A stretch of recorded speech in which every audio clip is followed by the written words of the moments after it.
నమస్తే, welcome to our channel. నేను మిస్సిరి. Hyper ఆది ఇంకా సుధీర్ మీద రోజా గారు అయితే కొన్ని సంచలన వ్యాఖ్యలు చేశారు. వాళ్ళంతా డబ్బుల కోసం ఆర్టిస్టులుగా అండ్ వాళ్ళు ప్రచారం చేస్తున్నారని చెప్పేసి మాట్లాడడం జరిగింది. అయితే దీనికి గెటప్ సీన్ మాత్రం అదిరిపోయే కౌంటర్ ఇచ్చారు రోజా గారికి. సో ఈ అంశాన్ని మనకు వివరించడానికి మనతో పాటు ఉన్నారు ప్రముఖ రాజకీయ విశ్లేషకులు అంకమరావు గారు. నమస్కారం సార్. సార్, ఇప్పుడు చూస్తున్నట్టయితే రోజా గారు కొన్ని వ్యాఖ్యలు చేశారు. మన హైపర్ ఆది గారి మీద ఇంకా సుధీర్ గారి మీద వ్యాఖ్యలు చేశారు, డబ్బుల కోసం వీళ్ళు ఇట్లా చేస్తున్నారని చెప్పేసి. కానీ దీనికి కౌంటర్గా గెటప్ సీన్ అయితే కొన్ని అదిరిపోయే కౌంటర్ అయితే తనకి ఇచ్చారు. మరి ఆమె ఎలా తీసుకుంటారు ఏంటి సార్? మరి ఈమె కళాకారిణి కదా మొట్టమొదట. అవును సార్. తెలుగుదేశం పార్టీ వాళ్ళు ఎదురు డబ్బులు ఇస్తే తెలుగుదేశం పార్టీలో చేరిందా? అది ఇప్పుడు వైఎస్ఆర్సీపీ పార్టీ వాళ్ళు డబ్బులు ఇస్తే వైఎస్ఆర్సీపీ పార్టీలో చేరి ఇప్పుడు శాసనసభ్యులుగా మంత్రిగా పనిచేస్తుందా?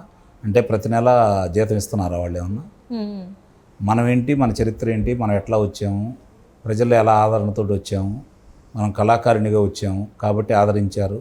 ఆ ఉద్దేశంతో పార్టీలు చేర్చుకున్నారు అప్పుడు. లేకపోతే ఏమైనా సామాజిక ఉద్యమకారిణియా, లేకపోతే విప్లవ ఉద్యమాల్లో పాల్గొందా, ప్రజల కోసం ఏమైనా పోరాటం చేసిందా, స్వచ్ఛంద సంస్థలు ఏమైనా నడిపిందా? ఇవన్నీ కూడా ఎదుటాలని గబిక్కిన ఒక మాట అనేటప్పుడు ఆలోచించుకోవాలి. సహజంగానే ఆమెకు దూకుడు మనస్తత్వం ఎక్కువ.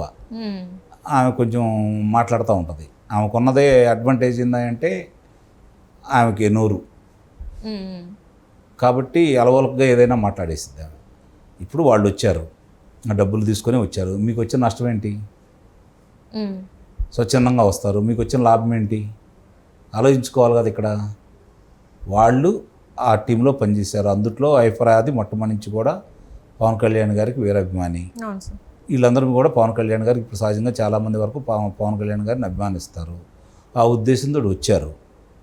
వాళ్ళు అక్కడి నుంచి వచ్చారు. వాళ్ళ జీవనం అది, కళాకారులు కాబట్టి. ఎవరైనా ఈరోజు ఒకప్పుడు పరిస్థితులు వేరు, ప్రజానాట్య మండలి లేదు, మామూలుగా జనాల కోసం పనిచేసే కళాకారులు అంటూ లేరు, హరికథలు బుర్రకథలు లేవు. ఆ రోజు పరిస్థితులు వేరు. ఈరోజు ఏ కళాకారుడైనా సరే కాస్త పేరు ప్రఖ్యాతులు వస్తే ఆర్థికంగా కూడా నిలదొక్కుంటున్నారు. సహజంగానే వాళ్ళకి పేరు వచ్చింది కాబట్టి వాళ్ళని తీసుకుంటున్నారు. వాళ్ళ కొనసాగుతూ ఉంది, వాళ్ళకి డబ్బులు వస్తూనే ఉన్నాయి. కాదని ఎవరు అంటలేదు. వాళ్ళు ఏం ఊరక చేస్తున్నారని చెప్పట్లేదు, మీరు ఊరక చేయలేదు. మీరు చేసినప్పుడు మీరైతే ఊరక చేయలేదు కదా, ప్రజాసేవ కోసం ఏం చేయలేదు కదా. ఇప్పుడు మీరు మామూలుగా 5 సంవత్సరాలు మీరు శాసనసభ్యురాలుగా ఉండి కూడా మీరు ఏం చేశారు? ఇదే జబర్దస్త్ ప్రోగ్రాంలో కూడా పాల్గొన్నారు కదా.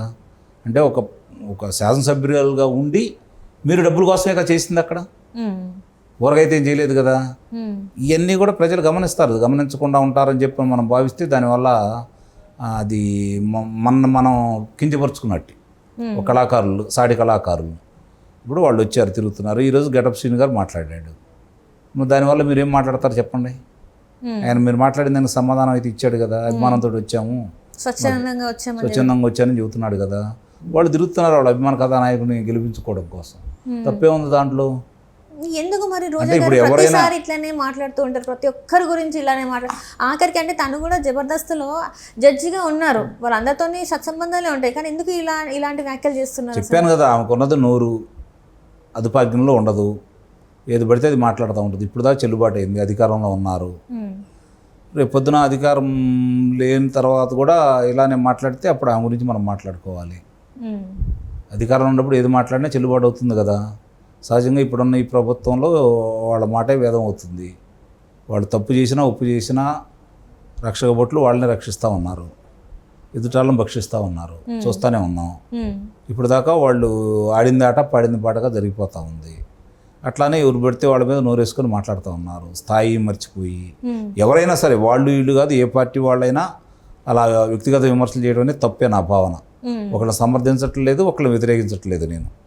కానీ మాట్లాడుకునేటప్పుడు ఇప్పుడు వాళ్ళు ఎందుకు వచ్చి వాళ్ళ అభిమానం కొద్దీ వాళ్ళు ప్రచారం చేసుకుంటున్నారు. ప్రచారం చేసుకుంటే వాళ్ళ మాటలు నమ్మితే వాళ్ళకి ఓట్లేస్తారు. మీరు మంచి పనులు చేశారనుకుంటే మీకు ఓట్లేస్తారు. మీరు ఈ సమాజానికి, ఈ రాష్ట్రానికి, ప్రజలకి మీరు విపరీతమైన మేలు చేశారని ప్రజలు భావిస్తే మిమ్మల్ని గెలిపిస్తారు కదా. దానికి అంత ఉలికిపాటు ఎందుకు? ఎదుటాల గురించి మాట్లాడుకోవడం ఎందుకు? ఎవరైనా సరే వ్యక్తిగత దోషంలో లేకపోతే వ్యక్తిగతంగా మాట్లాడుకోవటాలు, తిట్లు, దండకాలు ఇవన్నీ మంచి పద్ధతి అయితే కాదు కదా. రోజా గారి గురించి మనం ప్రత్యేకంగా ఇందానే చెప్పినట్టు ఆమె గురించి ప్రత్యేకంగా చెప్పుకోవాల్సిన అవసరం ఏం లేదు. ఆమె గురించి ప్రజలకు ఎవరికి తెలియని విషయం ఏం కాదు. కళాకారిణి కదా, అందరికి గుర్తింపు వచ్చింది. ఆ అదృష్టం కొద్దీ ఇప్పుడు ఒకసారి శాసనసభ్యురాలైంది, రెండోసారి గెలిచి ఇప్పుడు మంత్రిగా కొనసాగుతూ ఉన్నారు. అంటే ఇప్పుడు అట్లానే ఇప్పుడు నగరిలో చూసుకుంటే ఆమెకి తీవ్ర వ్యతిరేకత ఉందని అదే చెప్పబోతున్నాను. ఆమెకి ఆ నియోజకవర్గంలోనే వ్యతిరేక పవనాలు వీస్తూ ఉన్నాయి. వాళ్ళ నాయకులు ఆమె ఓడిస్తామని తిరుగుతున్నారు. అలాగే వాళ్ళ పార్టీ పెద్దలు కూడా ఆమెను ఓడించాలని చెప్పి కొత్త నిశ్చయంతో ఉండి వాళ్ళ ప్రమేయంతో అక్కడ ఆమెకు వ్యతిరేకంగా ఒక వర్గాన్ని తయారు చేశారు. ఆమె గెలవకూడదని కోరుకుంటున్నారు. ముందు అవి సరి చేసుకోండి. ఇంతమంది మీ మీద ఎందుకు వ్యతిరేకిస్తున్నారు, మీ పార్టీ వాళ్ళు మిమ్మల్ని ఎందుకు వ్యతిరేకిస్తున్నారు, అది తెలుసుకుంటే ఆమె తత్వం బోధపడుతుంది. క్షవరం అయిన తర్వాత ఎవరం వచ్చినా ఉపయోగం లేదు కదా. ఇప్పుడు చూస్తున్నట్టయితే సార్, ఇప్పుడు వైసీపీకి చాలా వరకు చూస్తే ప్రజల్లో వ్యతిరేకత ఉంది. ఇలాంటి టైంలో తను ఇలా బిహేవ్ చేస్తే ఇంకా వ్యతిరేకత తను తీసుకున్నట్టే కదా ప్రజల నుంచి. ఆమె మంచి సానుకూల స్పందన తెచ్చుకోవాలి, కానీ ఇలా మాట్లాడి ప్రతిసారి ప్రజల మీదకి వెళ్ళడం, లేకపోతే మీడియా మీదకి మాట్లాడడం, లేకపోతే ఇట్లాంటి కళాకారుల మీద మాట్లాడడం వల్ల ఇంకా నెగిటివిటీ ఎక్కువ పోగు చేసుకునే అవకాశం ఉంది కదా. ఎందుకు తను గ్రహించలేకపోతుంది? ఆమె ఏమనుకుంటుందంటే నన్ను ఎటు ఓడిస్తున్నారు నా పార్టీ వాళ్ళు, అసలు ఈ పార్టీ ఎందుకు గెలవాలని చెప్పి అట్లా చేస్తుందేమని ఎందుకు అనుకోకూడదు? పార్టీని ముంచేయడానికి అంతే కదా. మరి తన్నెటు గెలవనీయట్లేదు కదా పార్టీ వాళ్ళు. కాబట్టి ఈ పార్టీలో వాళ్ళు మిగిలిన వాళ్ళు ఎందుకు గెలవాలి?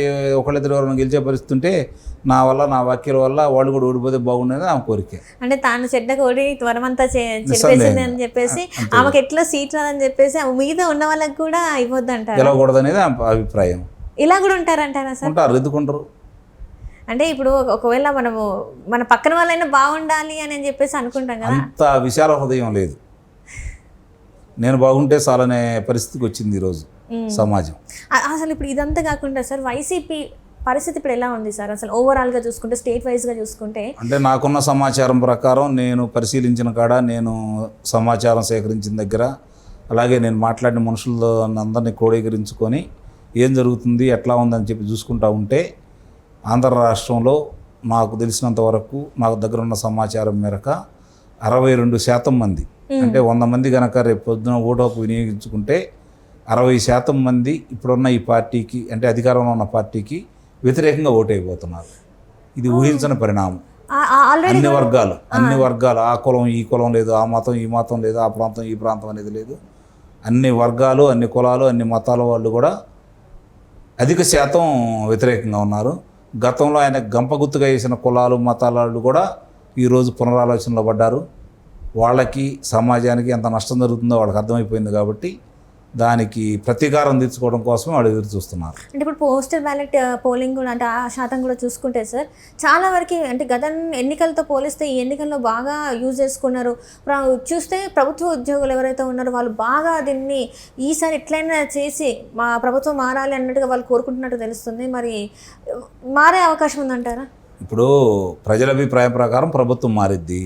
ఇప్పుడు మీరు ఉద్యోగస్తుల గురించి అన్నారు కదా, ఉద్యోగస్తులకి ఇచ్చినటువంటి ఓట్లు వేసే పత్రాలకు సంబంధించి అవి కూడా విలువ లేని అని చెప్పని వినిపిస్తున్న మాట.